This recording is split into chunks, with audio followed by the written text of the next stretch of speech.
Hi everyone, it's Laura here, and today I'm back with 3 cards that I created for the Happy Holidays with Stencils video hop. The hop is sponsored by A Colorful Life Designs, and throughout all the stops you will be seeing stencils from the new holiday release. There are also 10 $15 gift certificates that will be given away randomly, and the winners will be selected among the comments to all the videos in the hop. But you have to watch out for the secret word because your comment has to mention it to be eligible to enter the giveaway. So happy hopping, and let's have a look at how I created today's cards. Each of the cards for today features a different stencil. These are all by A Colorful Life Designs and they were sent to me for the purposes of this hop. I think they're absolutely gorgeous and I really couldn't pick one of them, so as I said, I created 3 different projects. The names of the stencils are Snowflake Net, Big Damask, and Big Swirl, and they will be linked in the description box down below together with the rest of the supplies that I used on today's projects. I made sure to use different techniques with each of the card designs to show different ways in which you can use your stencils. So let's start from the first card, where I started by ink blending my distress inks on some Bristol Smooth cardstock that I had die cut with the Heffy Doodle Clover Frames dies. The rectangle die in the set will cut a panel that is 4 1/4 by 5.5 inches, so the standard A2 size, and it will have a nice stitched detail all around. For this first card, I wanted to go for a non-traditional color palette, and I chose some cool colors. I picked Shaded Lilac, Milled Lavender, Stormy Sky, and Dusty Concord, and I'm blending them on my panel using my foam blenders. Bristol Smooth cardstock makes it really easy to get a nice and smooth gradation between your colors because it has some sort of a smooth coating on top, which lets your inks sit there for a minute so that you can blend them nicely together. And here I'm basically covering sections with different colors of distress inks without going for a specific pattern. I'm just trying to have some color going on this background before I'm going to go in and add some texture and a little bit of shine with my stencil and my Nuvo mousses. For this card, I used the Snowflake Net stencil, which I secured to the back of my card panel using some washi tape, and I used Nuvo mousses in the color Powder Blue. Now, as you can probably see, my Nuvo mousse was a little bit dry, so I decided to add some water with my distress sprayer and to work it with my spatula, and that basically, brought it back to its original consistency. Just add water little by little and keep working the mousse until the water is absorbed, and this way you also warm up the mousse a little bit until you get the mousse to be nice and soft, and then you can go ahead and add it to your panel through the stencil.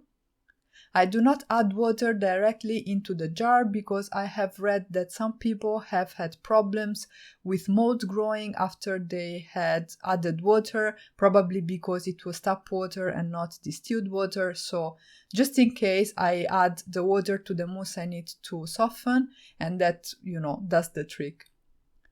So I went ahead and covered the entire panel with my Nuvo mousse. I'm trying my best to get a nice and homogeneous coat. I want a smooth layer, but if you prefer, you can also instead opt for a more textured layer of Nuvo mousse. That's completely up to you. And once I'm done applying my mousse, I can remove the stencil, and I'm going to make sure to rinse it off immediately together with my craft knives. And also I'm going to clean off my mat with some water and a microfiber cloth. This is a glass mat, so it's pretty easy to clean off. It's actually a great surface to work on.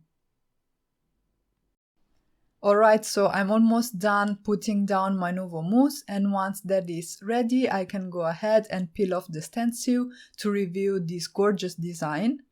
As I said, I'm going to wash everything off, and I'm putting this background aside to dry while I'm going to start working on my second card for today. For this one, I used the big Swirl stencil and I went for a square card. It's quite unusual for me. I tend to stick to the regular 4¼ or rather traditional 4¼ by 5½ inches. So this was something new, but I felt that the square format would match nicely with the design and the symmetry of the stencil. I die cut some more Bristol Smooth cardstock with the Tonic Studios layering squares, and I'm ink blending some distress ink in Candied Apple on this panel. This was actually quite unnecessary. You could start directly with some red cardstock. I don't know why I didn't think of that, but that's what I did. I heat set my distress inks to make sure they were completely dry, because the next step will be to use first some pigment ink and then some embossing powder, and I didn't want the embossing powder to stick on the red areas, so I made sure that my distress ink was completely dry before moving ahead and blending my Lawn Fawn Yeti ink over the stencil. You can see the result is pretty nice as is, but I wanted to add some texture and some shimmer to this card, so I coated the entire panel with Sparkling Snow embossing powder by Wow. This is a white embossing powder which has some glitter in it, and as you can see, it's so sparkly and so pretty. I thought it was perfect for this stencil. Once I was sure that I had all the areas coated and that there was no stray embossing powder on the rest of my card base, I used my heat gun to heat set the embossing powder. As this is white and opaque, instead of the white pigment ink, you could have used Versamark ink too, but I kind of wanted to experiment with that and also have a look at how the result would have been without the use of embossing powder. So that was my second technique for today. The first one was Nouveau Mousses over stencils, the second one was heat embossing over stencils, and now we're going to have a look at the third and last technique for today. Again, I'm starting with some Bristol Smooth cardstock die cut at an A2 size with the Heffy Doodle Clover Frames dies, and I'm going to do some ink blending again, this time with Distress Oxides. I'm layering a first coat of pewed paint, starting from the edges going towards the center, as I want the central area to be lighter this time. I'm going to darken the edges with some forest moss, but because it wasn't quite dark enough for the look I was going for, I decided to take my Black Soot Distress Oxide. Actually, this is just the sponge and I'm using whatever ink is left in the blending tool itself, and I'm blending it over the edges to darken them up a little bit. Once all the ink blending is done, I can take my third stencil, which is the big Damask stencil. I'm going to lay it on top of my card panel. This time I don't need to secure it or anything. And I'm going to use my distress sprayer to spritz some water over it. The stencil will sort of act as a mask and the water will reactivate the distress oxides that I'm then going to pick up with a microfiber cloth. And you can see that this creates a subtle kind of watercolor type pattern on my background, which I thought would add some nice interest to the card. I decided to add even more interest, adding some water droplets with my distress oxides in the same colors that I have on my background, so pewed paint and forest moss. And because all the cards for today are Christmas cards, I decided that I had to have some sparkle on this one too. So I busted out my Ganzai Tambi Starry Colors palette and I decided to create some tone-on-tone sparkle by mixing the colors in the palette with the distress oxides that I have used on my background. So I mixed the pewed paint distress oxide with the Ganzai Tambi Starry Color in light gold, and I mixed the forest moss with the blue gold. And these Ganzai Tambi Starry colors are really fun to use. I actually use them a lot on my night scenes, but now that I have tried this trick to combine them with my distress oxides, I'm even more excited to play with them and I cannot wait to experiment with more color combinations. Alright, so the 3 backgrounds are done and it's time to move on and start working on the images. The penguin comes from the Sweet Holiday Penguin stamp set by My Favorite Things. The Santa is also by My Favorite Things, and the stamp set is called Secret Santa. And the other two images are from the Mama Elephant Snow Friends stamp set. This was part of the latest release by Mama Elephant, which was so cute.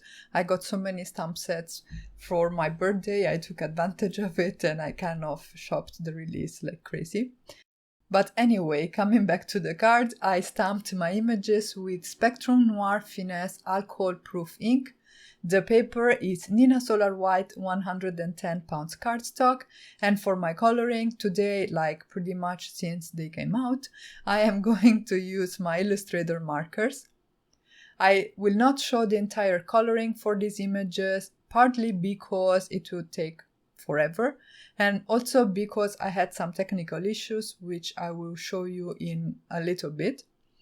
But I also will take the opportunity while I color the images to talk about the giveaways and the video hop.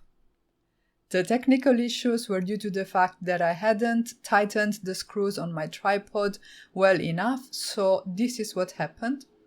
This is not editing, it's not me doing anything fancy, but it's just my camera slowly drifting towards basically the window in my craft room. So this happened while I was coloring what you see on screen right now, and that is why I did not show that footage, because obviously you can't really, learn anything from it. But to make it up to you, I will have a color chart for all the images in my blog post that you will find linked in the description box down below. There will be a separate color chart for each card. So I hope this fixes the little technical issues for the coloring today. And now let's go ahead and talk about the giveaways, because I know you guys have been waiting. Just to remind you, the giveaways are sponsored by A Colorful Life Designs, and there are $10-15 gift certificates up for grabs. The winners will be selected randomly from all the comments left on all the stops in the hop, but you will have to watch out for the secret words. Each designer will have its own secret word, and you will have to mention it in your comments to be entered the giveaway. So without further ado, let's announce the secret word for my video, which is creativation. And this is because I just recently bought my tickets for Phoenix, so my flights, and I'm really excited to be attending Creativation again this year. I went last year and it was really amazing. So make sure to include it in the comments down below, and if you want, you can let me know if you will be attending Creativation 2 this year, or if you ever have before.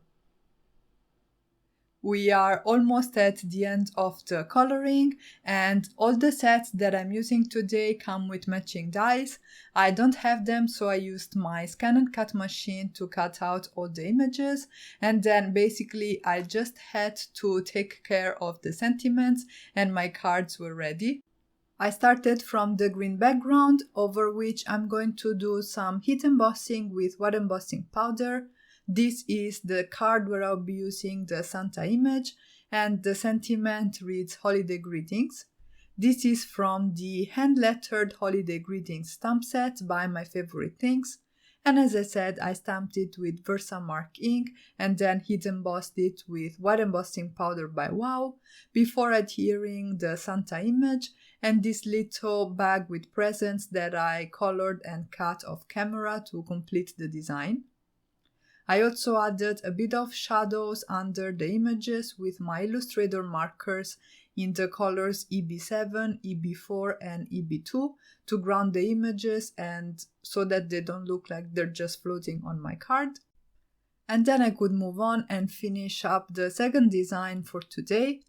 This one features this warm fuzzy hug die cut. This is also by Mama Elephant and was also part of the September release. It was just perfect for this card and I just die cut it out of some white cardstock and glued it to the top of the card. And I think this design turned out really cute and the background is really beautiful. Lastly, for my third card, I did some heat embossing with wet embossing powder over black cardstock. The sentiment comes from the Sweet Holiday Penguin stamp set, which is the same MFT stamp set that I used for the penguin. I trimmed down the sentiment into a thin strip and then I adhered that and the penguin on the background using some foam squares for some added interest and dimension. To make sure that the sentiment was straight and centered, I used my T-square ruler, and then I could adhere all my card front on card bases. I usually create my card bases myself out of Effie Doodle white cardstock. This is great, it's bright white and heavyweight. And for the square card, the card base measures 9.5 by 4 3/4 inches and is scored at 4 3/4 inches, whereas for my other two cards I have the standard A2 size, so I cut the card bases at 4 1/4 by 11 inches and scored them at 5.5 inches. And these are the finished results. Don't forget to leave a comment mentioning the secret word for this video in the description box down below to enter the giveaways. And if you want, you can let me know which card was your favorite and which design inspired you the most.